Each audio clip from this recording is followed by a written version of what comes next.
Well, Mets fans, it doesn't always have to be doom and gloom. Some of the young bats for the New York Mets show out today. Plus, the guys over at SNY give us their opinions on how the Mets could potentially bolster this rotation heading into 2025. We're going to break it all down next on MetCast.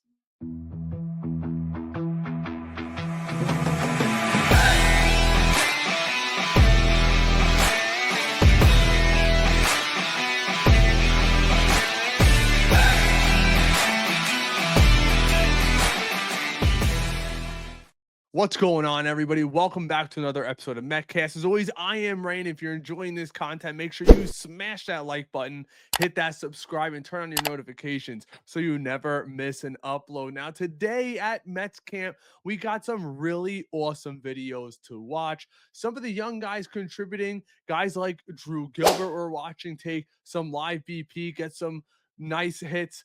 We saw Acuna get a very sharp single into left field. And of course, Brett Baty goes deep. And one thing that's really good to see, Brett Baty, out of all the guys, is probably the biggest underdog right now. Yes, he was a high first round draft pick for the New York Mets a few years ago. He was widely regarded as having the best hit tool coming out of that draft. And the reason why he didn't go top five was because he was 19 when most of the prospects that went in the top quarter of the draft were 18. So that's a big reason why that he slipped. But I'm excited for him. I'm watching him starting to really lift the ball. And that's one thing the New York Mets strived for him last year to do, because as we all saw him rolling over the ball constantly last year, hitting these little off the end of the bat pop flies, and he was clearly struggling. And I think he probably switched a couple of things off this offseason in regard to his swing, knowing this might be his last chance with the New York Mets. And there's one quick thing I want to get to in regard to Mark Healy's comment on Brett Baty before we get to the starting rotation. Let's give it a look. So we have this from Mark Healy earlier today. I think Brett Baty could be an all-star caliber second baseman with 20 plus home run. I don't think Acuna has that ceiling, but he could be special utility type player. I'd move McNeil and start Mauricio at AAA. It's not 8 at bats. It's how I've always felt about Baty.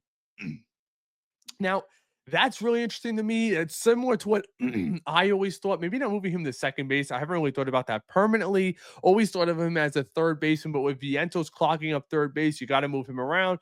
They moved him to left field a little bit last year, but I actually agree with Mark. I don't think overall as a player he has the high ceiling that Acuna has, considering Acuna has that blazing speed, that cannon for an arm, that dangerous range throughout the infield. It can play all three positions pretty much. But Baty clearly, in my mind, has a better hit tool. Let me know what you guys think down in the comments. Do you agree with me? Does Brett Baty have a better hit tool right now than Acuna? I think that there's, in my opinion, I think it's obvious. We saw Acuna struggle last year in the minors. Yes, he came up and had that success with the New York Mets on their way to the playoffs. But Brett Baty, go look at his minor league stats. They blow everyone else right out the door, including Acuna. And I think Brett Baty, and I said it earlier this year, could put it together this year, have a part-time role on this team. I think he would probably make the team over guys like Acuna, because Acuna could get full-time at bats in AAA where he was promoted, and then Brady could probably sub out Vientos at third, maybe Alonso a little at first, depending on how he progresses, play a little bit of second base, and even play a little bit of left field maybe when you're giving Brandon Nimmo a breather. Yes, they have Jesse Winker, but you never know with injuries. It looks like he could fill in a couple of different positions for the New York Mets, and they're comfortable. It'll be really interesting to see how the New York Mets view him as a first baseman. I see him taking a lot of reps over there, and I'll be down at camp in just a couple of days, and I want to get my eyes right on Baty, see how he's performing at first base and at second base, because the New York Mets clearly think that he has the potential to play either one of those positions, and they're grooming him to do that, be that ultimate utility player, almost like a Jeff McNeil type, but hopefully he's got a little more pop. And I agree with Healy with this. I do think Brett Baty could be a 20-plus home run guy. He was that coming out of high school. He was that last year in AAA whenever he went down there. And yes, it's a hitter's ballpark, but He was lifting the ball. I think that he's got that fresh start. The pressure's kind of off him. He'll be hitting later on in the lineup. Not that young phenom coming up as he was just a couple of years ago. But again, let me know what you guys think down in the comments. Now I want to get over to SNY and what they're saying in regard to the Mets pitching rotation. Let's check it out. Free agent route. How can they bolster this rotation using the trade market? Yeah, so there's still some options on the trade market too. I mean, I like Emmanuel's option of bringing back Quintana. I said that last night, but there are some trade possibilities. Now, I know everyone wants to go to Dylan Cease, and I don't get any sense still that he's still available. But there is another pitcher who pitched very well in New York, albeit he was with the Yankees, and Jordan Montgomery. He's over there in Arizona still. Didn't have a great year last year. His ERA was over 6.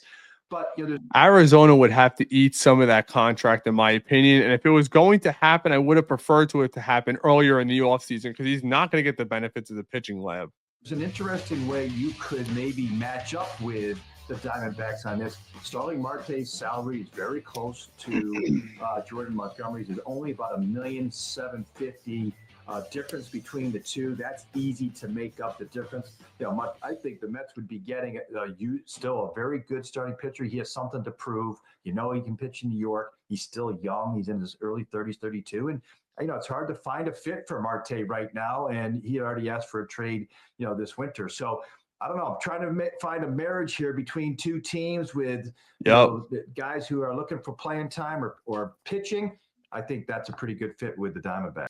And I agree with Jim Duquette there. I think Montgomery could be a potential piece for the New York Mets. Unfortunately, it's already happening when it's in camp, which guys are pretty much set on their teams. I don't think the Diamondbacks are actively looking to trade him, despite the comments that were made by their executive staff in the offseason saying that they regretted it. It looks like they're going to be sticking with him.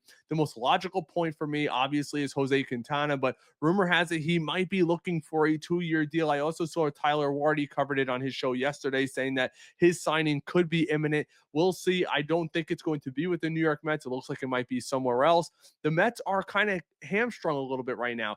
Steve Cohen has paid a lot of money into this luxury tax coming up this season. And I don't know if they're going to be willing to give Jose Quintana a $10-year $1 million contract, knowing they got to pay $22 million because of that cap. They would have to get rid of a guy like Starling Marte, but all indicators are pointing to them wanting to keep him on this staff. So it looks like they're going to go internally. You're hoping a guy like Blade Tidwell, who yesterday was hitting 99 miles an hour. Yes, he got rocked, but it was good to see him throwing hard. Brandon Sproat, guys like that, somebody steps up. And the Mets are one injury away from losing all that depth pretty much and having to add a piece. It really is going to depend how severe is this Sean Manaea injury. We hear that he's going to be throwing in 2 to 3 weeks, but we all know what that means as Met fans. That is him throwing and hoping that he doesn't feel anything and coming back 100%. And we never know. We never know. It's been an issue with the Mets medical staff for years now. And it's not just the Mets. It's all teams around MLB. People want to be more hush-hush, but, the Mets are going to be grabbing for straws. They got Houston to lead off the year, Miami. It's not going to be easy, that first series. Yeah, you can get away with that, but you need Manaea back by mid-April if that's going to be the case. Or you got to be looking to make a move, and other teams out there are going to be trying to take advantage of the New York Mets. Maybe you're looking for a roster bubble guy on somebody else's 40-man, a veteran that might get cut, and maybe you are able to add them to this roster as a back-end piece. But the New York Mets are going to be going into this season right now with only 2 established guys in their rotation, in my opinion, Kodai Senga and David Peterson. Everybody else is a question mark. And we got to pray that Kodai Senga is going to stay healthy throughout the season. But that's all I got for you guys today. I appreciate you sticking around. As always, smash that like button, turn that notification bell on. We'll bring you Mets content as it comes in, and also while we're down there later on this week. As always, let's go Mets.